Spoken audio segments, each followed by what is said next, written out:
What's up, Yankees universe? KOD Nation, stand up. And all you DJs, wake up and get your coffee. Welcome to this Thursday, December 1st. Mark your calendars, December 1st, as we move from November to December. This fine episode of the Yankees Morning Brew. It's Thursday, so you know what that means? We had to tap in with Jason from 161 River Ave. Jason, good morning, brother. Buenos dias, my man. What's going on? Oh, I'm all good, baby. Buenos dias to you también. Gracias. Man, shout out to the chat. Let me give some kudos real quick. G-Man is in the building. What it do? G-Man, salute, salute, salute. My guy Tyler Talbot is in the building. Tyler, what it do? And of course, Jiggerman Porto. Oh, I got a new one into the chat. Alan Landsman, what is good, brother? Hope all is well. Good morning. Alan, thanks for finding us, brother. TT's in the house. Jigga man, what's good, everybody? Yes, sir. Yes, sir. The 161 Mafia is in the building. That's right, baby. G-Man, all good, man. All good. Happy to be here with Hector. We're going to talk some baseball today. Yes, Yankees, sir. Man, you know what I mean? I appreciate Chris the Flash is in the building. Chris, what it do? Yeah. Salute, salute, salute, salute, salute. But Jason, you got to talk about it. The big news that popped off yesterday. Well, there was several things that hit the tea leaves yesterday when it comes to these Yankees. But Aaron Judge and that contract offer that was quote unquote leaked. First, you had Hector Gomez. He came out a couple weeks ago. He said the Yankees offered 8 years, $330 million. And then it came out yesterday, reports 8 years, $300 million, which would make him the highest position player in baseball, more than, the guy Mike Trout from LA. What's your thoughts on it real quick before we continue forward? I think it's no surprise. I think it's probably going to be the starting point, right, for these judges. Mm-hmm. It's the first official number that we've seen so far. He hasn't got an offer from the Giants yet. We're waiting on that. They wined and dined. They brought Steph Curry to the party. Like they wined and dined them good. And I see the Dodgers lurking in the background too.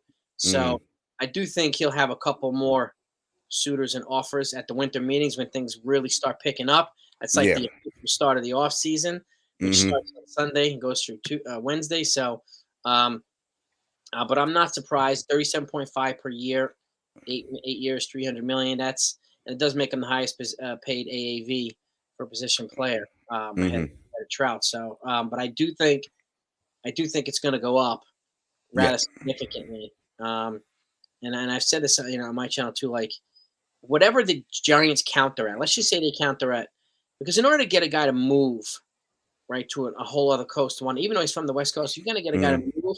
You're going to have the counter has to be pretty good. They can't just offer him like 310. And expect him to leave. It's going to be like 330 to 340. Yeah. And if that's the case, if the Yankees want to get him to stay, they're going to have to counter with probably the same amount. They're going to probably have to put 370, 380 to get him to stay. That's when it really starts to get interesting. And I have a feeling it's going to get – and all signs are pointing towards him signing at the winter meeting. So I could see this happening really quickly. And again, I see the Dodgers making a move. It sounds like they're trying to trade for Willie Adames, the Brewers shortstop. Which will pay money, so they don't have to pay $30 million for one of these big guys, and which allow them to pad an offer for Judge.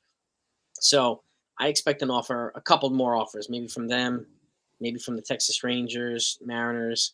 And he can probably have 4 or 5 offers. I know he only has like 1 right now, but that's be the case. So, and again, and I'll just say this before before you speak. I know they're not happy with the amount of money or the offer being made public. Yeah. But I think it's, to protect themselves as well. The Yankees are not going to take a PR hit and let people just assume or accuse them of making a poor offer when they did. $2 million is not nothing to sniff at. No, yeah. That's a legit offer. So the Yankees want to make that public to let people know that, they were in this. They were serious. Because if they don't, people are just going to accuse them of whatever. And they're going to go right back to, bashing Cashman and bashing Howe. So, and I know a player doesn't like offers being made public, but yeah. Surprised Yankees did that. So what's your take? For me, same take. When it comes to the offer, I think it got out there, but I don't think this is the last offer that the Yankees are going to offer Judge. I think it's going to go higher than the $300 million. But I want to shout out the chat before I continue. Steve Schumann is in the building. Steve, good morning. Hope all is well. Li Yankee King's in the building. He said, "What up, boys? Hope you're feeling better, Jason." And of course, Pinstripe Chronicles Uncle Tats is in the building. Tats, what it do? Salute, salute, salute. Tats, we were just talking about you, Tax. I'll text you later on, brother. See what else? Who else we got in here? Oh, G-Man brought up a good point. He says, saw an alert. Judge decision is coming soon. Why the Yankees not acting in urgency? Good point. I cannot stomach another season of bottom of the barrel shopping. Exactly. No more bargain bin shopping. Only smart moves is going to happen this offseason. But going back to that talking point, when it comes to Judge, when it comes to the Giants, right? They're gonna have to have an offer that blow Judge out the water in order for him to move from the East Coast to the West Coast, right? If it's something that the Yankees offer Judge 8 years, $300 million, and the Giants offer him 9 years, $330 million, right? That's still less than what the Yankees offer him per year, per annual salary, right? So even 9 years, $330 million, it's still not more than the annual salary the Yankees are offering him. So I'm not sure if even that gets it done. I understand it's an extra year, but an extra year with less money, not sure if Judge wants that, right? So $300 million for Judge, make him the highest position player. I think that's a very respectable offer from the Yankees.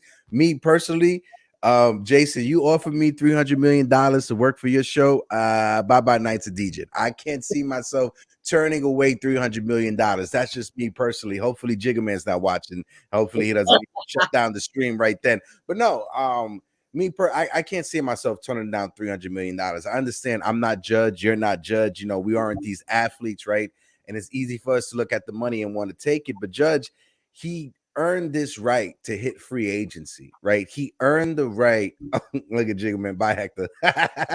He earned the right to get into this bidding war with other teams, and he has the right to do this. So I hopefully Judge gets the most that he's looking for, and hopefully it's with the Yankees, right? And to go back to G-Man's point, and we could pivot to that conversation right now, I want the Yankees to act fast, because you see the Houston Astros, they just won a World Series. They have no GM, but they're out there still willing and dealing, right? They just signed Jose Abreu. There's talks about Wilson Contreras being their next target, and all of this is happening without a general manager that's in charge. What's your thoughts on that? That's correct too. They have a well-run organization there, so if this GM, somebody else is going to step up and do what needs to be done until they get a new GM over there or foreman. Just to preface this, Christopher Shy talk. I personally would not go to 380 for Judge, but that's just me. 380 spot. And Cashman, I mean, Cashman's never going to, like, he wanted 360 last offseason for 10 years, okay? And that's obviously changed. But so I can't see him, if he's asked again, I can't see him going under 360. Now that his performance last year more than justifies that 360, I can't see him going below that. But again, I never thought Cashman was going to offer him the 360 that he wanted. Like Cashman's deal is to lowball, and then the other guy goes high, and then you try to meet some kind of compromise point. So, but in terms of that, I mean, man, this is going to be a really fascinating offseason. I think with the Astros too, I do see them signing Wilson Contreras. They would also link to Andrew Benintendi too. Oh, yeah, that as well, yeah. And if they will be happy to cock block other teams too, and bring in a guy like Benintendi so he doesn't go to the Padres or back to the Yankees or whatever, the Red Sox. So they have a need for him. If they're going to choose between Michael Brantley and Andrew Benintendi, they're going to go Benintendi. Yeah. Okay? And someone else will have to get Michael Brantley. So, and that's just the way that and then they'll be pretty much done. If they get Benintendi, if they get a Wilson Contreras to go to the BREW, they can let Verlander walk and let those young kids take over in the pitching. So, like, it would be just as good to compete for a World Series as they were this year. So, yeah, and with Andrew Benintendi, it gives them more versatility. Michael Brantley, he clogs up that DH spot, right, for the Houston Astros, right? If they get Benintendi, they can move Alvarez, who's not the best defender out there, to the DH spot and have him DH solely primarily. And the Astros are just making themselves looks like a modern day murderer's row. When you look at that lineup, right, it's scary to even think about having to go through that. This past season, they were a scary lineup. Adding Jose Abreu, Wilson Contreras, and Andrew Benintendi to that lineup, that's a scary lineup. And the Yankees, they need to act fast and not wait. Just wait on Judge. And we had the rumors going about it, and we've talked about it as well. Trading Gleyber Torres, but you see, I'm not sure if you saw the reports the other day that came out with DJ LeMahieu and his surgery. DJ LeMahieu may not even be ready for the regular season by the time it starts. He probably is not going to come back to about like June or July. What's your thoughts on that real quick? Yeah, I mean, with his toe surgery, he might miss half the season. Again, I would still trade Gleyber Torres and just plug in Oswaldo Cabrera at second in the meantime until Volpe's ready. And then when Volpe's ready, you bring him up, and then you go back to utility role for Oswaldo Cabrera. He'd be replacing DJ's utility role. So and he's 15 years younger than DJ. So, and on the cheap, that's kind of how I would do it. But yeah, I mean, I wouldn't personally let DJ's toe injury stop us from trading Torres when you can probably get a reliever that we need for him, and either from Seattle or Detroit or whatever. I mean, guys, like I would still move Torres, and we have. And that's why Oswaldo Cabrera's up here, and he was great when he played outfield and infield. Like he was kind of the kid version of DJ LeMahieu. So that's kind of how I would do it. I mean, how would you do it?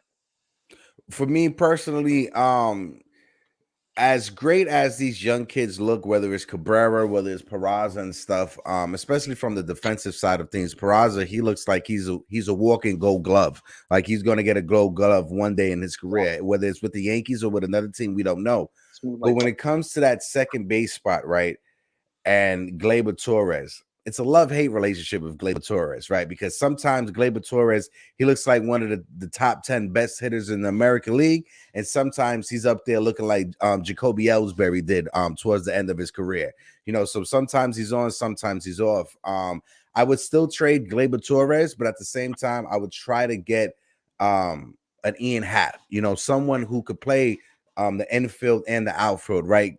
Just to fill in that spot for DJ LeMahieu. I understand we have Cabrera, who's basically a super utility guy. That's baby Ben Zobrist right there.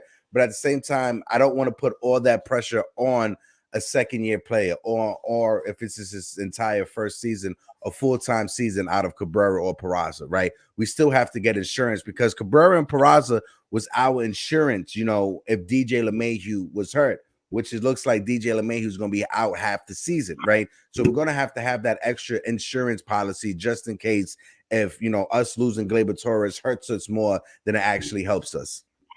Yeah, and that's a good point. Ian Happ, I never thought of him. I would also look at Adam Frazier.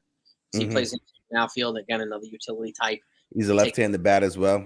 Left-handed bat, which they need more of. And again, Oswaldo, and you make a good point too. I don't want to just throw him to the wolves either and expect him to just be full-timer, just like Peraza. I want to give him every opportunity to do it, like the Astros did with Jeremy Pena. I get it. So at the same time, give these kids a break by infusing some kind of veteran presence in there too, to help stabilize the position as well. So Happ is not a bad option. Adam Frazier. There's other guys out there too that they could probably get on the deep as a stopgap guy, and and just let Cabrera play a couple days a week or whatever, and figure out his. I watched him last year. He hits better when he's playing the outfield. So he seems more comfortable. Yeah, and I could see them if they don't get a Benintendi plugging him in left field. I just don't know what they're going to do. I'd be going hard after Benintendi right now, and I hope that they're not, waiting for Judge's decision to start making moves. So meetings will tell us, I think, a lot as to how serious these guys really are. And again, by making moves, and I say this before, you surround Judge with better players. You got to make it hard for him to leave. The only way to do that is by getting players around him, right? And paying him more doesn't make the team better. It just pays him more. Filling the players around him, is a good way to get the guy to stay. And if he still walks, then you've improved in other positions already, and it's less you have to do. So that's my take on it. No, also too, when it comes to Gleyber Torres, the longer we hold on to Gleyber Torres, even if we decide, we'll start the season with Gleyber, we'll trade him at the trade deadline, wait to see what happens with DJ LeMahieu. The longer we hold on to Gleyber Torres, the less his value is, right? The more his value just declined because he only has 2 years worth of controllability. If we go into the season and a team loses half of a year of control from Gleyber Torres, they're not going to be willing up to give up as many prospects, or give up, whether it's a starting pitcher or reliever, just because of the clock is ticking on that contract. That's just how things work, on the business side of things. But I agree with you right now. We talk about these winter meetings. 1 to 10, what's the meter for you when it comes to Judge signing during the winter meetings? You think this is something that's going to happen at the winter meetings, or this something that's going to prolong until like January, which I'm hoping it doesn't? I think if he signs with a different team, it'll happen at the winter meetings. If he signs with the Yankees, it'll happen after the winter meetings. So I think a team like the Giants probably going to try and come in and swoop him away. That's what these teams try to do. They try to make a splash, right? And I think the Giants are going to make some kind of splash, whether it's him or Correa or both. They have the money to do it. And I think they're going to make some kind of splash there. They'll try to do it with Judge. And I think these guys know, like, we can't just come in here and outbid the Yankees by 10 million. We got to do it by like 50. Like, Yeah. we got to make it impossible for this guy to go back. Like, we got to, like, because he might leave $10 million on the table and come back to New York, but he's not going to leave $50 million on the table to stay in New York. Like, and they have to make it that way for him. So whether it's him or the Dodgers, them or the Dodgers or something like that, I see, if like I said, if he signs with a different team, I think it'll happen during the winter meetings. It'll be some ridiculous offer.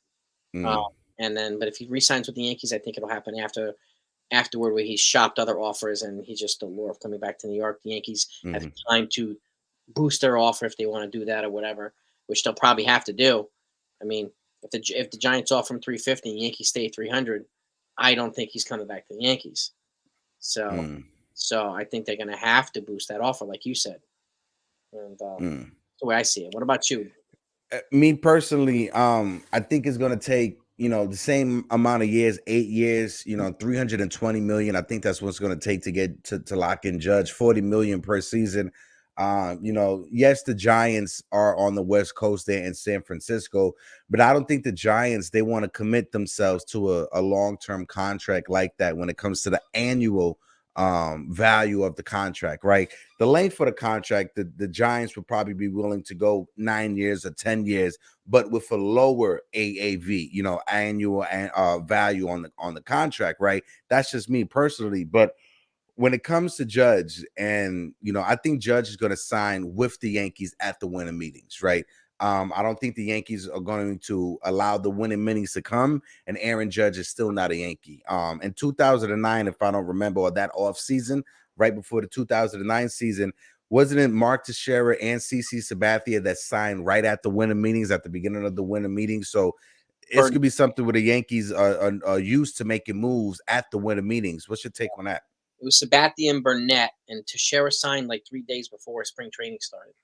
Oh, okay. So they got 3 of the big dogs, but I wouldn't be surprised, like you said, if the Yankees just blew them away, because they can do that. But I wonder what their appetite is, like how high. I mean, 400 million to me is insanity. I would never do that. But like if it goes 8, I mean 8 at 360 is 45 per. So I could see them doing that. I would not go beyond 8, even if another team goes beyond 8.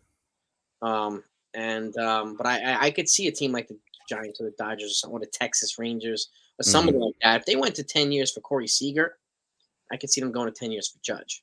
Yeah. So I could see a couple teams doing that. But that said, I could see him re-signing with the Yankees at the winter meetings too, because they're going to want to make a splash just as much as anybody else is going to want to make a splash. So, and the last time they made a splash at the winter meetings, I think, was Garrett Cole. Yeah. So it's time now. It's time for the Yankees to make a splash again.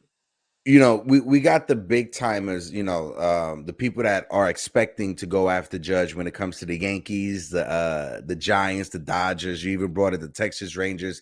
Is there a mystery? Do you think there's a mystery team out there that is going to come into the conversation at the last second to make it more intriguing for other teams, or put the pressure on the Yankees to sign them? Do you have a mystery team out there? Seattle. It's my predicted team. Okay. Seattle. I mean, they want to pair Julio Rodriguez with a big hitter, and who better than Aaron Judge to do it? Great point. West Coast, and again, he's a power guy who would hit better in that park. And again, you put him in that lineup, in a low-key environment. I mean, I think he'd thrive pretty good. And they're going to keep in the lineup better. These guys are spending now. They got Castillo to pair Robbie Ray. They got They got the dynamic duo on the starting pitching. They want a dynamic duo on the offense. I would look out for Seattle. Star Yeah. Horse. What about Yeah, you? that's that me personally, Seattle's a dark horse, just like you said, just like Krista Flash said, James Cook said in the chat as well. Seattle's the dark horse for me. We lost Robinson Cano to Seattle. Seattle has showed that they're not scared to spend money, especially on position players. They're not scared to go that 10-year route, just like they did with Cano. So Seattle is a dark horse for me in this conversation. Especially because they have to make a big move, right? They tasted a postseason last year. That was the first time in a long time that they tasted a postseason, and they want this to continue, especially with their young stud when it comes to Julio Rodriguez, right? But let's look at some options in left field if Andrew Benintendi walks. What's your take on Masataka Yoshida? What's your thoughts on him coming over to the States? And besides him, Kota Senga as well, the starting pitcher. But let's start off with the left fielder at first. What's your take on him? Yoshida, I mean, he's got a great contact hitting rate. It's a very low strikeout rate. So to me, I think he profiles nicely for Yankee Stadium. He's kind of an Andrew Benintendi with a little bit more power. I don't think his base running acumen or his defense is as strong. But when you have a guy like Ryan Bader there who can cover everything, it'll take the load off of him. But I would not be offended if they brought Yoshida in here if they didn't get Benintendi and plug him into that lineup. And he's also a left-handed bat. And I think they're on the right track with him and Benintendi, like good contact hitters from the handed side with low strikeout rates. And I would be fine with him. Now, in terms of Kodai Senga, I wouldn't, he's also got a good strikeout rate. He profiles better than most of the Japanese pitchers that have come before him, especially with the strikeout rates. So, but I don't, I wouldn't expect him to come here and be a number 2. Like I would have him be a number 3 or something like that. Like I wouldn't take him before Justin Verlander or before Carlos Rodon. But would I take him? Sure, I'll take him. Absolutely. If he's here, and I think he would profile nicely as well. And in the Japanese market in New York, either one of these guys would be huge. The Yankees they do really well, and they have a great Japanese player here. And if they got both of them, kind of nuts. And that TV revenue that comes through with that extra viewing from Japan, that right there can help pay for a lot of the luxury tax issues that the Yankees may be facing down the line. But yeah, when it comes to Kodai Senga, I'm worrisome, right? If the Yankees were to go after him, for the same reason with Daisuke Matsuzaka, right? When it came to Daisuke, everybody was talking about that gyro ball that he had, that new pitch that he had that nobody ever seen, that he's going to just take baseball by storm, and it never happened. Right, the baseballs are different over here in the States than they are in Japan. They don't have that much grip to them, right? So I'm just worrisome that if he was to come over here to the States, that splitter or that fork ball that he has that falls off the plate won't be as effective, right? When you look at his strikeout rate, if you were to put his stats from last year over in Japan, move it over to the MLB, he would have been third when it comes to walks per 9 innings, right? He averages, I think, 8.5 walks per 9 innings. He would have been third in all of baseball, right? 2 years ago, when it was his worst season, he would have been first in all of Major League Baseball in walks per 9 innings. So that's a bit worrisome for me. But when it comes to the left fielder, Yoshida, I think he's, like you said, Andrew Benintendi with a little bit of power, a Stephen Kwan type of hitter who doesn't strike out, who puts the bat on ball. He has above average speed. That's one thing the scouts say when it comes to his speed in the outfield. It's above average. It's not Andrew Benintendi. And just like his fielding, when it comes to his fielding accliments, it's above average or right around major league average, right? It's nothing to write home about. It's not he's not a gold glove like Andrew Benintendi, right? So if the Yankees can lock up Benintendi, I would lock up Benintendi, but I don't think Masataka Yoshida would be a bad backup option in left field. Now I got a question for you. What if Judge walks, right? Would you do Yoshida and Benintendi to replace him? If Judge walks, I'm doing Yoshida, I'm doing Benintendi, I'm doing Carlos Correa, I'm doing everything I can to replace that, that power of an Aaron Judge. I'm going out there and signing 10 players to do what Judge do. But that's just me personally. There's no way that I can see this team next year, right? If Judge is not on this team, I do not see him, right, I should have said him. I do not see this team being better than it was last year if we don't have Aaron Judge on this team. You know, especially from the offensive side of things, right? If you look at this team right now, the best hitter besides Aaron Judge on this team, Anthony Rizzo, the second best hitter. It's not enough. Yeah, it's definitely not enough. Even if we was to add Carlos Correa and his 28, to 26 home runs, that's not enough. Yeah, it's hard to. I said this to somebody yesterday. It's hard to attach a certain numerical value to Judge, right? And expect it to. There's no one player that can just replace his production. Okay, well, at least the production from last year. Okay, last year to me was an outlier. I don't expect him to have another year like last year, again. But if he hits 40 home runs a year, and that's good enough.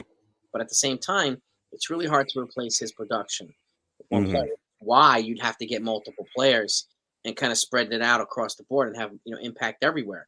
That's why I would go after Correa, who's better than him in the postseason, right? Or Rodon, who's a bulldog pitcher. Like I would want to attack a bunch of different areas, and the offense might go down, but the pitching might get better. Like it would balance itself out a certain way and make it palatable. But I do think there will be a short-term drop in production if they let him walk and don't replace him with enough guys to replace, to produce. And again, if he leaves, then we're down a right fielder and a left fielder. That's why I keep trading, keep pushing trades for like Brian Reynolds, because he's a guy, Brian Reynolds and a Benintendi, Brian Reynolds and a Nimmo or something like that would be a good start. But it would also clear up money for them to attack pitching and whatever else they want to do, because they have multiple holes and Judge only fills one of them, but it's a big hole to fill, right? It's like trying to replace, Michael Jordan with Derek Rose. You can't do it. Yeah. No, I get it. And so they're going to have to do, if he walks, they're going to have to do quantity over quality, and they're going to have to do it quickly. That's the way I see it. It's just, again, it's almost impossible to replace. Let me just touch on the chat real quick. My man Steve Schumann says, remember that Judge can only bat 3, 4, 5 times a game. 2 players will come up to bat 6, 8 or 10 times per game. Just say, hey, that's a great point, Steve. Great point. Steve always got the great points. Shout out to Michael Caputo. Capoots is in the chat. Hope all is well, Capoots. Haven't seen you in the middle in a while, Caputo. I hope mom's doing good. I hope girls doing good. I hope everybody's doing good in your life, Michael Caputo. I miss you, my guy. But let's switch things over to the starting rotation, right? With the starting pitchers out there, you touched on them a little bit. Rondon, Verlander. Who do you think that the Yankees should make the number one priority when it comes to the starting the pitchers that are out there? A tie between Verlander and Rodon. I think Rodon will get the longer contract. I think Verlander will get the higher salary for less years. But the other thing to keep in mind is Rodon is attached to a qualifying offer. Verlander's not. And that's going to affect their calculus one way or another. Okay, because they're projected to sign this kid Brandon Maia, and if anything gets great, like signing out of the qualifying offer, they may pass on Rodon and go after somebody else because of that. Because every time you sign a player with a qualifying offer, and the penalty sphere that the Yankees are in, which is $1 million in international signing, every player, that's 20% less they can give to Maia. So that could lead them to go to the Padres or wherever else. So I think that's going to factor into their calculus, which is why I have Verlander up there and some other guys. Like if Milwaukee goes on a fire sale, you got to go after Burns or Woodruff. You have to do it. And you got to try to trade for a pitcher at that point. So, but those two guys at the top, Justin, I mean, Jacob deGrom, if he just can't stay healthy, unfortunately. Yeah. Better pitcher than both of them, but which is one reason why, like, if Judge walks, they'll get what they would lose in a Rodon signing, right? They'll get the money and the prospects back to replenish, and there's only a handful of teams that are willing to sign Judge anyway, and they're in that upper tier in terms of penalties, and they would have to fork up exactly what the Yankees would have to fork up. So I think that's gonna factor into their calculus when it comes to this stuff. That's a great point. I think that's why the Yankees, they stay away from Rondon, because it's going to hurt their international signing chances when it comes to some of these prospects. Or, they may pivot and say, you know what, we need to win now. and we need to win now in a bad way, right? So they may lose out on an international free agent like Brian, in order to go after Carlos Rondon. And it makes it very interesting when it comes to the Yankees. When it comes to the starting rotation next year, what's your expectation from Frankie Montas? Do you think Frankie Montas can bounce back and give you something that we were expecting, or you think he's just a lost cause when it comes to Frankie Montas? I expect nothing more than him being a number 5 starter at this point. I hope he exceeds expectations and maybe gives them some trade value so they can flip him at the deadline. Mm-hmm. So if he exceeds that, and again, I hate saying it because they gave up a lot for him, a lot. Yeah. And I hope he pans out. But and again, wasn't healthy when he came here. They should have just acknowledged that from the start, and they didn't. But now that he's getting healthy, I expect a more productive Montez. But to what degree? I mean, I don't expect him to put up Tyone numbers. Tyone was productive this year, and I don't expect him to do that. But I expect him to be better than a disaster. I'll put it that way. And again, if he does enough to give him some trade value for them to flip him, then I'll be happy with that. What are you thinking? When it comes to Woodworth or Burns, right? I would love to have them, right? Either one of them, I would love to have them. But the Yankees didn't make the move for Castillo last year, and I think Burns and Woodworth will cost more than what Castillo cost last year, just because they have a few more years of controllability when it comes to arbitration and stuff like that. So I think it will be a lot harder for the Yankees to trade for either one of those pitchers. If it happens, it happens. I'll welcome it with open arms, right? But they weren't willing to give up the big prospects last year for Castillo from the Reds. So I think with that framework, right, I think that'd be the same framework when it comes to training with Milwaukee. I don't think they'll be willing to trade any of the top prospects like Volpe or Dominguez or even Peraza, right, when it comes to starting pitchers, right? So that's why I think the Yankees, they need to shift focus to the free agency, right? They're not willing to trade the big prospects in a trade for a starting pitcher. So I don't expect them to make a trade for a big time ace or a number 2 pitcher. So I think they will focus all of their priorities towards the free agent market, and it will either be Verlander or Rodon, but I don't think it will be Verlander for the fact that the owner of the Astros, he really, really likes Justin Verlander, right? And he told Verlander, listen, go out there, see what your market is, and then come back to us, right? That's Ken Rosenthal reported on that. So if he goes back to the Astros, he goes back to the Astros. If he goes to the Dodgers, he goes to the Dodgers. I just don't want the Yankees to sign a 40-year-old pitcher and then all of a sudden show the problems. And then all of a sudden, all those injuries can come, because you know what happens when you turn 30 years old. Once you turn 30 years old and you stub your toe, that's like getting shot in the foot, right? Injuries, they just hurt a lot more when you get older. Yeah, sprained ankles for 6 months. I'm like, yo, the fuck? Yeah. like, and like to your point too, like with the exception of DeGrom, Verlander, and Rodon, those are the only top level guys. There's a drop off after that, but there's still guys like Taijuan Walker and Chris Bassett and like some other guys that could be productive. But again, I would love to have a 1B to Cole, right? A 1A and 1B, somebody to come be up there and push him and stuff like that. But there's a limited amount of guys in the free agent market, which pushes us to the trade market, which is only a limited amount of guys there too. So I guess they're going to have to consider guys like Taijuan Walker and Drew Smyly and some of these guys as well. If they're not willing to give up the package, which I agree with you, it's going to be required for a Corbin Burns. No way you're going to get him without a Castillo package. It's not going to happen. Yeah. Right. And the Mariners give up a ton for Castillo, a ton. So he's already shown to be worth it. So, and he also, they signed him to a 6-year extension really quickly too.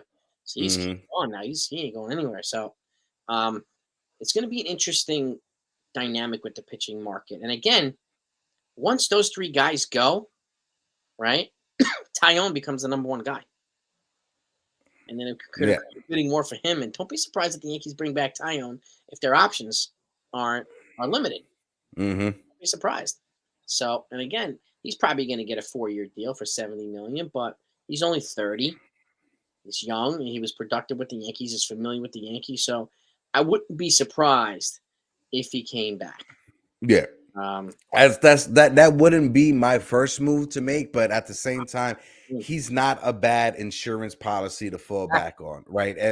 If you go out there and you call Milwaukee and they want too much for either of those pitchers, good, hang up the phone, right? If they call and they say they want Volpe, Dominguez, Peraza, and everyone else, that's going to be a hard conversation to have, right? But to be an assurance policy, right? It wouldn't be a bad insurance policy to fall back on. It's not going to be anything sexy that Yankee fans are going to be in love with, right? But at the same time, it's an insurance policy. And when it comes to it, you can't have enough starting pitching, right? We saw that for the Yankees, ourselves during the summertime. It hurt us, when Montgomery was down, Severino was down. I mean, not Montgomery, but when Severino was down and we had other starting pitchers missing starts, that kind of hurt us, right? But when it comes to this offseason, I think this is probably one of the biggest off seasons that the Yankees have had in so many years, right? Just signing Judge is not going to just, we can't just sign Judge and think, all right, cool, we're going to run back the same team and everything's going to be different next year. No, you need to improve on your mistakes from last year. You need to add a reliever, right? You need to add another top of the line starting pitcher to pair with Garrett Cole, put him right in the middle of Nestor Cortez and Luis Severino. And you got to add in a different bat. Whether it's a shortstop, whether it's a third baseman, whether it's an extra outfielder, whatever it is, you need to add in that extra contact back. That is not a feast of famine, home run or bust kind of bat. That's not what we need on this team going forward. exactly. I mean, and keep in mind too, Judge is going to get what, double his salary. Let's say he makes 20 million more per year. Do we actually expect 20 million per year more production out of him? No, Mm-hmm. no, right? We get 40 home runs and blah blah Hold blah. on, just give me one. I'm so sorry. I'm sorry, Michael Caputo. It's great to see you in the chat, right? But please do not use those type of words in my chat, right? I'm just making this right now. If you use that type of language in the chat again, you will be blocked. I'm so sorry about that. Like I said, it's great seeing you, but using that type of inflammatory language that I do not like will not be tolerated in this chat. Please refrain from using the R slur in this chat. This is the last time I'm going to tell you. My apologies, Jason. Go ahead. No, it's all good, man. So I have to say it a lot in my chats too. People just got Yeah, to. yeah. You can disagree and all that stuff, but as long as people Mhm. are respectful, then that's all we Yeah. ask. Content creators, right? Just be Yeah, cool. yeah. Just don't use that type of inflammatory language that personally I do not like in my chat. Thank you so much. Go ahead, bro. Yeah, I forgot what I was saying. Damn. My fault, man. I'm sorry. Nah, but when it comes to this team, we Oh, can't just sign Judge and think that this is going to be the same thing if we run that's the the same thing. team back out there. Yeah, if you lose Benintendi and you lose other guys and you just bring back Judge, you expect to be better. You're going to pay Hmm. him more. Does paying him more make the team better? No, it does not. Hmm. He still have multiple holes to fill. Yes. So, and again, he's going to get paid one way or another. Okay, Hmm. and which is rightfully. I mean, he deservedly so, right? And I get it, but the Yankees have other holes that they need to fill. And like we saw this year, the offense carried the team for a while, then the bullpen did, then the starting rotation did. That's what happens when things get cyclical, right? But the Yankees had, and this is one of the things that Paul O'Neill said once in his book that I read. That it's best when the Yankees have just a few guys that are hot at the same time, and just a few Hmm. guys that are cold. Because the Yankees had the whole entire team hot in the first half of the season, and then Yeah. almost the whole entire team went cold the second half. There was there was just way too much of that streakiness, and the Yankees have to have more contact guys. This is something he says too, that which mitigates that streaky effect with the team. You know, Hmm. losing streak killers, right? Guys like that, where they put them back to the ball. There's always some kind of regular activity going on, so it's hard for them to fall into these losing streaks and go like whatever they went 19-40 like they did in August and September. The Yankees were brutal, and Yeah. kind of claw their way back. So um, that to me is where that quantity comes all over the place, where you have more productive players, more productive role players. And this is like you said too, when the Yankees were at their best, this is a comparison to the Houston Astros. Like when they were in 98, 96, their team was loaded. And we're like, they don't need anything, but they still brought in guys. Like the Astros brought in BREW. They're probably going to bring in Contreras. And this type of team needs to do the similar thing. They need to keep Hmm. infusing productive players in the line, no matter where they're at. That's why we talk about so many different guys, and we can't just rely on Rodon. Can't just rely on Verlander. We can't rely on Correa. Like we can't do that, right? And Yeah. that's why, it'd be nice for them to have a little bit of a different look every year, but the same kind of core philosophy. So the Yankees can get better. It's just No, yeah. it's Definitely, but you brought up the hot and coldness of last year, and LI Yankee King. This is a great stat to bring out there, but at the same time, it's a scary stat to bring out there. The Yankees were 51-53 in the second half last year. In the second half last year, 51-53. You can't expect the team in the second half of the season to be 51-53, and when the postseason comes on, they turn it on. You just can't expect that to happen. And I had Enzo on the chat. Oh, shout out my man Joe from the shift. What it do, brother? Salute, my guy. We was just talking about you earlier. But when it comes to the Yankees, right, in their off season, I was having this conversation with Enzo a couple of days ago, right? We can't expect to run back the same team and expect for a different outcome to happen. You can't run out IKF at shortstop and think that, well, maybe last year was just the hiccups and maybe he'll be better this year. Same thing with Josh Donaldson, right? When it comes to his numbers, his advanced numbers, when it comes to the exit velocity from his bat, from his offensive side of things, you can't expect him to do better next year than what he did last year, especially at an aging age. So if we had to rank them, right, Josh Donaldson, IKF, or Aaron Hicks, who do you expect back on this team out of the three of them? Do you expect all three of them back on this team? One of them to be gone? What's your take on the three amigos, as we call them in Yankees universe? I expect IKF back. I think they're going to try. It'll be easier for them to move Hicks than it will be Donaldson, but I could still see them moving Donaldson, but they'd have to eat. Like they could eat $5 million a year of Hicks, and somebody would pay $5 million a year for that production for Hicks. Yeah. Donaldson, they're probably gonna have to eat 15 or something like that. But they might be a team that who just needs better defense in the infield. He's still elite defensively, very inconsistent with the bat, but he still has intangibles. But I do think it'll be harder to move him. Like I saw something the other day where they said they might DFA him in June. I don't see the point personally in that. I would just try to move him and eat money and get some type of savings and move on. If you DFA him, you have to eat the whole entire contract.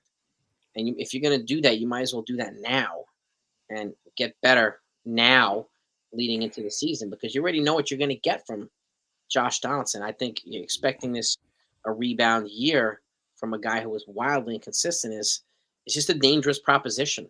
And at times he didn't feel like he was the right fit here. Yeah. Want to answer Joe's question real quick. He said, what up, guys? Do you think the Yankees would spend big money outside of Aaron Judge if we are blessed to sign him? Hopefully I am, Joe, because, Jason and I, we just said the Yankees can't expect signing Judge, just signing Aaron Judge is going to be all it. No, you have to go out there and still spend more money, whether that's, bringing in back Andrew Benintendi to get a full season of Andrew Benintendi in that lineup, or whether it's going out there and getting a Carlos Rondon or getting a Justin Verlander for the starting rotation. Regardless of what happens, whether it's Rondon or Verlander, right, you got to understand that it makes the starting rotation 10 times better than what it is, right? If we have either Verlander or Rondon, it moves everybody back in that rotation. Nestor Cortez would be a number 3 starter, right? Luis Severino would be a number 4 starter. Frankie Montas will be a 5th starter in this rotation. And then you still have Domingo Germán and Clark Smith to make spot starts because Verlander will be 40. Even if we go with Rondon, we know Rondon, he gets hurt in the second half of the season in his career. Maybe you want to stay away from putting that much innings on Carlos Rondon. However it works out, adding a big-time starting pitcher to this rotation, it makes the rotation 10 times better because of the people we already have in the rotation. Yeah, that's a good point. And to your question too, Joey, the Hal Steinbrenner said 2 things that encouraged me. And he said it more than once. Number one, they're back to their pre-pandemic revenues again. So they're not losing money anymore, even though they weren't losing money that much to begin with. And he also said recently that they have enough for Judge and whoever else they need to put them into the World Series and to win the World Series. So, but again, I'll believe it when they put their money where their mouth is. But you don't necessarily hear that type of stuff from Hal Steinbrenner ever. And where you don't really hear the guy. And I forgot how he sounded. I forgot what his voice sounded like because I don't hear the guy talk. But he said those things, and those were encouraging. So, but I do expect them to be crafty. I do expect some trades and some signings. I think the Yankees are probably going to do a signing and a trade at the winter meetings, both for pitching. Mhm. Um, and again, I still whatever happens with Judge, if it happens there, it happens there. But I do see them doing a fair amount of signing, and I personally, they have a bunch of money coming off the books next year as well. So it makes sense to sign them, and you start infusing them with these young kids who are on the dirt cheap, right? Yeah, yeah, Yeah, that would be an extra add in too. And if sorry to cut you off, I'll throw it right back to you. If the Yankees were to sign Correa and have him play shortstop, if the Yankees were to DFA Josh Donaldson, during the season, or after next year, Carlos Correa is one of those players that he's already come out and said he doesn't mind playing third base if it came to it, right? Mhm. He was willing to play third base in order to play with Javi Baez and Francisco Lindor. If you have Volpe coming up, I don't think Correa would be that mindful and would be that against moving to third base in order to bring up Volpe for the Yankees. So Correa, he's a dream to dream about. And I want the Yankees to fully embrace that evil empire, Yeah, title, and fully embrace that and go out and get probably one of the biggest villains in baseball, Carlos Correa, to play for your team. yeah, and the other thing too, I mean, like, with his willingness to play third base, if the only way I see them moving Peraza is if it's for a frontline starting pitcher. Yeah, Okay, in a trade because he's gonna to get a Burns or a Woodruff, you're gonna have to you're move him, gonna have to put him. and there's no way you're gonna get him without it. So, and if that's the case, if he stays, I have him at short. You have Correa third, and then when Volpe's ready, you have him at second. Now you've got Correa, you've got Peraza, you've got Volpe and Rizzo. That's a nice infield, really, really Mhm. nice infield, right? And again, you have two guys on the dirt cheap there with Peraza and Volpe to offset some of these expensive guys. Mhm. So and the Yankees are at their best when they have like expensive free agents, excuse me, No, that's young fine. cheap kids, and good role players. So, and and I think that's what they've tried to build their next core four guys like Peraza and Volpe and everything. And but we're six deep at shortstop, but some of these guys are versatile enough to play different positions. Mhm. So, and to me, that's a plus. So, and the two Volpe to me is an untouchable. Peraz is probably my guy that's closest to untouchable. I would be willing to trade Dominguez because they have Everson Pereira there right now. Mhm. And if they get the kid Brandon Maia, then we're covered in and they have Spencer Jones too that they just drafted. So, Mhm. um, but again, there's only a handful of players I would move Dominguez for. One of which is Brian Reynolds. One of which would be like Corbin Burns. Like I'm not going to just trade him for some slapdick. Yeah. Yeah. Yeah. Yeah. Yeah. So he's our number two prospect. So he's got to go for somebody really good, and Mhm. it's got to be justified. But at the same time, I can see a combination of spending and trades this offseason. I just don't want them to use the excuse, "Well, we paid Judge through the moon, so we can't buy anybody. Can't get anybody else."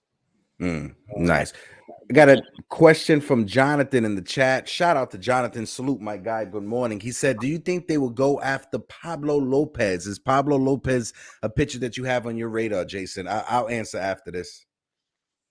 He's not my first guy on the radar, but Mhm. if they can't get Burns or Woodruff, Lopez is a nice fallback. But again, here he'll probably be at best at number three, Mhm. right? And that's something to keep in mind. What do they want to trade for him? But now I'm no longer interested in trading Gleyber Torres for him. I want to trade Gleyber Torres for like Gregory Soto from the Detroit Tigers, Yeah. or Andres Munoz from the Mariners. I want him to get a frontline reliever, even if you have to add a prospect to Torres.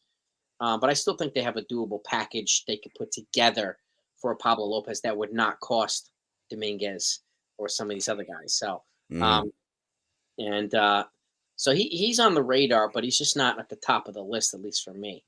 What about Yeah. you? What do you think about that? Pablo Lopez, his numbers in the second half of the season, it's not something to fall in love with. He had an ERA north of 4 in the Yeah, second half of the season. He has great stuff. I'm not going to deny you on that. He really has solid, good stuff. If it's something that we could get him on the cheap, then yeah, I'm not trying to trade no top prospects for him. When it comes to Gleyber Torres, Gregory Soto will be a perfect option. reliever. But if you're Detroit, I don't see Detroit willing to give up Gregory Soto for Gleyber Torres only. So it'd probably be some extra stuff. But, I want to go to the chat one more time. Li Yankee King, I really like this because that catcher from the Cincinnati Reds, I really love his defensive metrics and his offensive metrics as well. If I'm not mistaken, I think he bats from the left side. Li Yankee King, let me know if I'm correct or not. But a dream infield, Stevenson, as a catcher, Rizzo at first base, Volpe at second, Peraza at shortstop, and Correa at third. That's not a bad infield to look at over the next few years. What's your thoughts on that?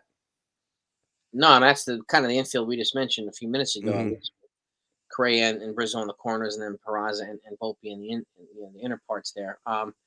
Stevenson, I mean, he's good. I mean, I would be happy with Sean Murphy too, from Oakland. Yeah, you can see the Yankees, but I don't know if they're going to trade for a catcher right now. At least I think they're going to try and see if this Rortvedt thing works out with I do think they'll probably move Higashioka this offseason. Yeah, he's got a year left. They'll get some kind of prospect for him or something. But Rortvedt's got to stay healthy too. He's a big dude, so he's got to show the ability to stay healthy. And again, he's essentially the left-handed hitter version of Trevino. Right? He's an expert pitch framer, expert game call. He does the same things behind the plate that Trevino does, and that to me is a better. Even though Higashioka has been good here, but I think that's a better platoon between the two of them.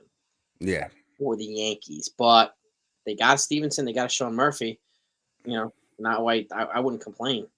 Yeah. Now, when it comes to, because we brought up the prospects, Anthony Volpe, Baseball America has him ranked as the #1 prospect in all of baseball. Yep. Do you remember the last time the Yankees had a #1 prospect in all of Major League Baseball? I don't even think Jeter was the #1 prospect in all of baseball. Brian Taylor, left-handed pitcher. He was the best pitching pitcher in a decade, but then he got hurt defending an intruder in a bar fight. And he tore his shoulder. Was it a bar fight or was it outside of a supermarket? It was one of them, but he was defending his brother who was being jumped, and he tore up his shoulder. And that was it. That was it. But he was like the best pitching prospect in like a half a century, and he just happened to be on the Yankees, who were terrible at the time, and it just unfortunately didn't pan out. But I think was the last guy. Jeter, I think, made up to like 6 prospects. I mean, but aside from that. That's the last time they had a #1 consensus. They had Jesus Montero, who was like top 5 or top 7, but he turned out to be a bust too. Yeah, and he was ranked by Baseball America. The ranking came out like a couple of weeks ago, 2 or 3 weeks ago. And yeah, he's the #1 ranked prospect in all of Major League Baseball. If you haven't looked it up. He for those in the chat that haven't seen it, but Baseball America released their list like 2 or 3 weeks ago, and Volpe was #1. I was surprised to see Volpe #1. He cracked the top 10 last year, so I was surprised to see him #1. Happy that he's #1, and hopefully the Yankees do not mess up this next crop of baby bombers coming up, right? Because you look at the last crop from 2017, Gary Sanchez is not on this team. Greg Bird, he's somewhere out there playing Guitar Hero. Tyler Wade is not on this team. There's so many of those crop. The only one we have left is Aaron Judge, right? Out of that crop, the baby bombers. Oh, and Luis Severino. You could throw Luis Severino in there as well. But yeah, that's the only time back then that we had so many young players. But this next group of kids, I'm excited for them because this next group of kids seem like they're a lot better than the last group of kids. What do you have? How do you envision the Yankee prospects panning out over the next few years? Volpe's intangibles are through the roof, so he looks like a really special player. And if they keep Volpe, if they keep Peraza, I see those guys being great. I think Oswaldo Cabrera was a guy that I was actually noticing last spring training. I kept saying, look out for this guy. So I think he could do something, for the Yankees. Austin Wells looks like he's got some good qualities. Spencer Jones, this guy's got some good qualities, and there's a couple other shortstops. But you're right. I mean, the Yankees have to. Well, #1, you gotta if there's an opportunity for the kids to play, you gotta let them play, right? Yeah, and that's the only way you're gonna find out whether they're the real deal or not. And this is one thing that that's why. With Esteban Florial, they don't give him a legitimate chance here. They give him a week or two. A week or two is not enough. It's not enough time. No, you have to give him like half a season, or a season at least to see whether this is the right move or not. And that's the best way to do it, in my opinion. Again, but I do think the Yankees are deep enough, and they haven't had a farm this deep in a while. In a I mean, long time. yeah, I mean, I do think they would be wise to keep boosting the pitching side of it. But because they are super deep in position players, like ridiculously deep, and which is a good thing. But again, if you know this kid's blocked by somebody at the major league level for a bunch of years, then try to trade him for something that you need. Don't wait and wait and wait and wait and blow out the kid's options or let the kid. Don't do that. I think this is where the Yankees could do so much better, right? And fill spots that they use prospects that they know they're not going to use or that are blocked to fill other areas. And that's this is what the Mariners are going to do. They're going to use pitching. What the Marlins are going to do, they're going to use pitching to get hitting, right? Dealing from a surplus to address a deficit. The Yankees would be wise to do something similar, I think. But yeah, they have a good. I haven't seen a farm this good in a while. And this is a great point from Li Yankee King. Keep coming with these great points, Li. He said, and we developed most of these young kids ourselves. We didn't trade for them because in the last crop of young kids, we traded for most of them, which is true. We traded for Clint Frazier, Justice Sheffield. We traded for Gleyber Torres. A lot of the young kids that came up last time, we did trade for them, which is a great point from Li. These kids we have now, we developed them. We developed Volpe, right? He was a late first-round pick that everybody thought that the Yankees were reaching, getting a high school guy. But Anthony Volpe seems like he's a real deal, right? Austin Wells as well. He's another one that, everybody kept, beating on the Yankees because they went after him so early. He was supposed to be later in the draft. But the Yankees, they seem like they're hitting on a lot of these position players, and hopefully, they knock it out of the ballpark. One thing about the Yankees is that this draft that just passed, their focus was starting pitching, right? Their focus, they did get Spencer Jones, they did get a few other position players, but they went majority starting pitching and reliever. And from the college level, not the high school level, they went out of their way and made sure that they drafted all college players except for like two that was like, right, was it JUCO? Right in the middle? Yeah. 19 out of 20 were college players, and one was a JUCO, and 50% ratio pitchers and hitters. So this is the first time, like it's usually 80% position players, 20% pitching. This was the first time in a long time it was 50-50. We'd be really happy to see it. I guess Spencer Jones looks like legit. He looks like the real deal. Yeah. And again, he's coming from Vanderbilt. It's one of the greatest programs in college baseball. It's like coming from Alabama football, from like youth basketball. It's like that, right? So, and again, they've been drafting a heck of a lot better. And Cashman has also had more carte blanche when it's come to drafting. He's kind of taken over that, and he's with him and some of the other folks have done a pretty good job drafting. So I got to give him credit for that too. So yeah, gotta give credit where credit's due. Now, the last thing we're gonna touch on before we dip out is, I seen you put a video out there, but what's your take on the Toronto Blue Jays getting Don Mattingly to fill out a position on their bench as an assistant coach?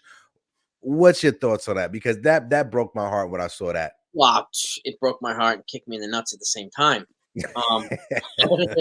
But if you think about it, the Blue Jays have a really talented lineup, really deep, but impatient also. And bringing in some guy who's got managing pedigree, who's got coaching pedigree, even though he's a bench coach, can bring a lot of experience. And he was one of the best left-handed hitters in baseball when he played. I think you bring the right amount of experience to go with their analytics to kind of bring a different type of perspective to this team. And I also think could be a dig on the Yankees too, or a dig at the AL. We got your guy, dude. We got your guy. But I think he's going to bring some hidden value to the Blue Jays lineup, and just a different type of zen to that dugout, especially because their manager, is a first-year manager, right? Yeah, they brought in. So bringing in a guy with a boatload of experience can only help the manager get better too. So I think it's a smart move by the Blue Jays. And again, it could be a platform back to managing as well for him. Yeah. So, that carousel goes back and forth. You go from the booth to managing, to coaching, to the booth to man. Like it happens. Girardi did it, went from the booth to managing, back to the booth. Like a lot of folks do it. So, it was just surprising to me that he chose Toronto, right? Because everybody thought he would take like a year off just to be with the family, and he doubled down and said, "No, I'm moving to another country. Instead of taking a year off to be with my family, I'm moving to another country." going way the hell up north. Yeah. Yeah. Yeah. You're right about that too. I thought he was going to take some time as well. Mm-hmm. But I think this was an opportunity for him to like, look at this, look at these guys that I could help you. Like Vlad Jr., Boba shit. Like, my God, Yeah. that talent, that team is loaded with talent offensively.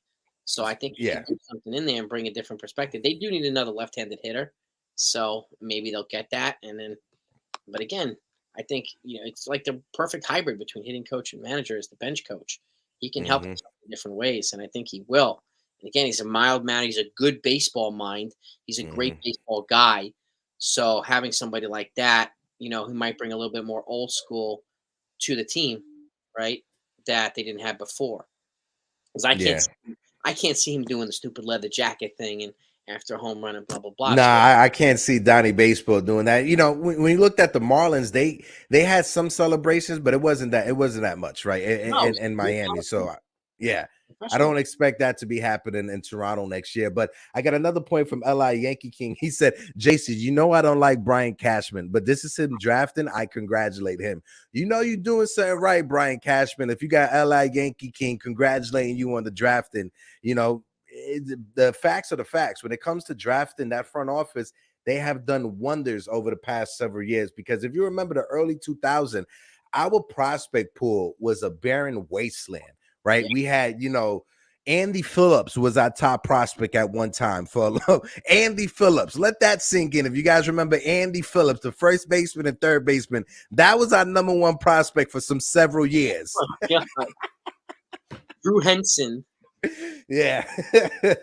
Oh God. Yeah. That's what we had. Like Drew Henson and like we got Drew Henson. And that's the thing. When he came up as a starting pitcher, I got so happy. I was like, oh my God, this is a left-handed pitcher. And he never turned out to be anything.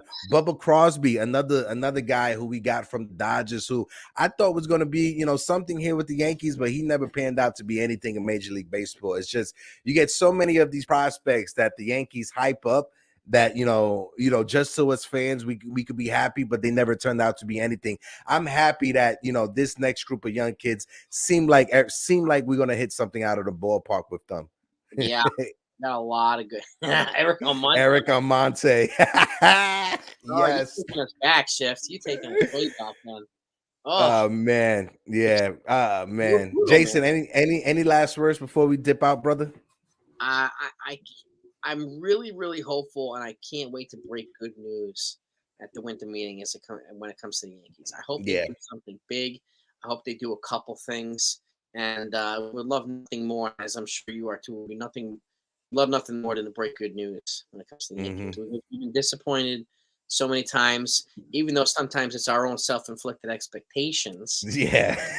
That we set upon ourselves for them, and so, but I really, really hope that we can report some good stuff in the next day. The winter meetings are from Sunday to Wednesday, and I'm looking forward to it, man. And let's, if you're around, let's go live during the winter meetings. Oh So, yeah, I'm definitely down for that. This Saturday we're gonna go live, right, on your channel. yeah, we'll talk about the MLB winter Okay. meetings with the hot stove, everything that's going on, and everything else. So if you guys are around, join us on the live stream Saturday Yeah. night at 9:30. It'll be fun. But yeah, LA Yankee King, man, he made some good points today. I got to give him that. That's my Yeah. guy, LI, man. Yeah, he makes some crazy ones at times, but today he makes some good points. Yeah. That's my guy, LI. But yeah, definitely, guys. Make sure you tune in this Saturday to Jason 161 River Ave. We'll be going live on his channel. Next week, Tuesday, I will have Pete Simonetti from NYY News on the channel to talk the winter meetings. Next week as well, Jason and I will probably link up for the winter meetings as well. And then December 9th on NYY News TV is the debut episode of Get Yanked with myself and Jigga Man Porto. We be having our own show on NYY News TV. I cannot wait for that. Make sure you guys tune in. But like always, peace, prosperity, love, and wrestling. Jason, take us out. Over and out, my gang. Have a great week. Hope you all had a nice Thanksgiving. Whatever you celebrate in December, celebrate it well with your loved ones, whatever, Hanukkah, Christmas, whatever. Il Malagueño, doesn't matter. Enjoy it with your loved ones, and it's always great to be on here with you, Hector, and everybody else. We'll see you in the next universe. Happy Festivus, everyone. Happy Festivus.